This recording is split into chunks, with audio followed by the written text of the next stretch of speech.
চূড়ান্ত ঘোষণা 1:4 অনুপাতে 12 গ্রেডে কার্যকর নবম জাতীয় পে স্কেল। ডিসেম্বরেই বাড়তি বেতন পাবেন সরকারি কর্মচারীরা। কর্মচারীদের হুঁশিয়ারি স্পষ্ট, একদিন দেরি হলেই দেশজুড়ে শুরু হবে কঠোর আন্দোলন। সুপ্রিয় চাকরিজীবী মহোদয়গণ, আজকের দৈনিক ইনকেলাব পত্রিকায় এই গুরুত্বপূর্ণ নিউজটি প্রকাশিত হয়েছে, তাই ভিডিওটি একটু স্কিপ না করে সম্পূর্ণ ভিডিও দেখতে থাকেন।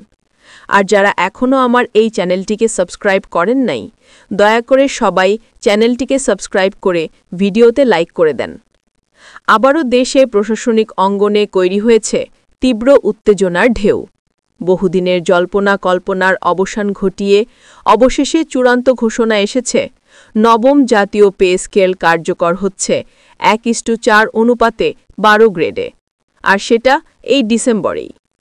প্রধান উপদেষ্টা সরাসরি বলেছেন, প্রতিশ্রুতি দিয়েছি, এবার আর দেরি হবে না। এই এক বাক্য যেন সারা দেশের সরকারি কর্মচারীদের মনে নতুন করে আত্মবিশ্বাস তৈরি করে দিয়েছে। কিন্তু এই আনন্দের মাঝেও জমে উঠছে চাপা উত্তেজনা। কর্মচারী সংগঠনগুলো পরিষ্কার জানিয়ে দিয়েছে, যদি ডিসেম্বরের বেতন নতুন স্কেলে না আসে, তবে এবার কঠোর আন্দোলন অনিবার্য। আগের মতো শুধু মানববন্ধন বা প্রতীকী কর্মসূচি নয়, এবার মাঠে নামবে পূর্ণ শক্তি নিয়ে। সিদ্ধান্তের পেছনে গত কয়েক সপ্তাহ ধরে নীরব কিন্তু গুরুত্বপূর্ণ নাটকীয়তা ছিল। পে কমিশনের সদস্যরা টানা কয়েক দফা বৈঠকে নতুন হিসাব নিকাশ পুনর্বিবেচনা করেছেন। প্রতিটি গ্রেডে কত বেতন বাড়বে, কিভাবে ভাতা পুনর্বিন্যাস করা হবে, কোন দপ্তরে কত বাড়তি বোঝা পড়বে, প্রতিটি বিষয় অত্যন্ত সতর্কতার সঙ্গে পর্যালোচনা করা হয়েছে। অর্থ উপদেষ্টা বলেছিলেন, রাজস্ব সংকট আছে, কিন্তু কর্মচারীদের ন্যায্য দাবি অস্বীকার করলে প্রশাসন ধসে পড়বে। এই মন্তব্যের পরই দ্রুত পরিস্থিতি বদলে যায়।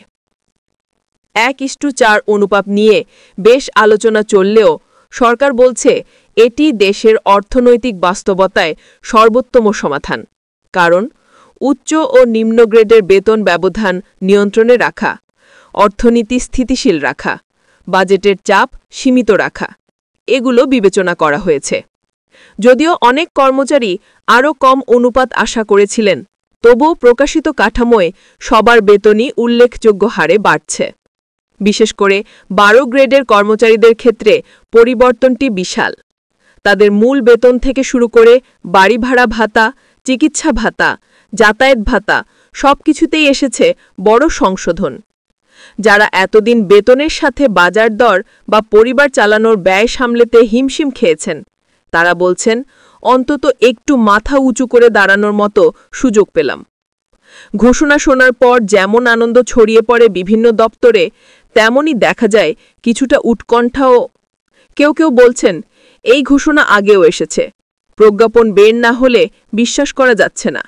আবার অন্যরা বলছেন, প্রধান উপদেষ্টা সরাসরি কথা দিয়েছেন, এবার আর পিছিয়ে যাওয়ার সুযোগ নেই। অন্যদিকে সরকারের ভেতরেও রয়েছে চাপ, কারণ ডিসেম্বরেই নতুন স্কেলে বেতন দিতে হলে প্রতিটি দপ্তরের বেতন রোল আপডেট, হিসাব শাখার নতুন সফটওয়্যার সমন্বয়, গ্রেড ভিত্তিক সংশোধিত তালিকা, ট্রেজারি অনুমোদন সবকিছুই অতি দ্রুততা নিয়ে করতে হবে।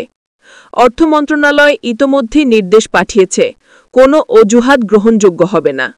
ডিসেম্বরের বেতন নতুন স্কেলেই দিতে হবে।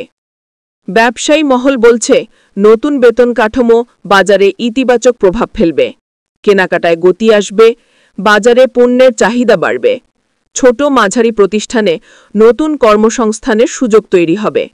তবে মূল্যস্ফীতির একটা প্রভাব কি থাকবে কিনা, এই নিয়ে বিশেষজ্ঞরা ভিন্ন মত পোষণ করছেন।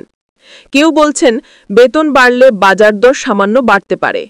আবার কেউ মনে করছেন, সরকার যদি বাজার নিয়ন্ত্রণে রাখে, তাহলে কোনো নেতিবাচক প্রভাব পড়বে না। সাধারণ মানুষও বিষয়টি লক্ষ্য করছে ভিন্নভাবে। তারা বুঝছে, কর্মচারীদের বেতন বাড়লে সামগ্রিক অর্থনীতিতেই একটা গতিশীলতা তৈরি হয়। সেই প্রভাব বাজার, ব্যবসা, পরিবহন সবখানেই পড়ে। তাই অনেকেই এই সিদ্ধান্তকে ইতিবাচকভাবেই দেখছেন।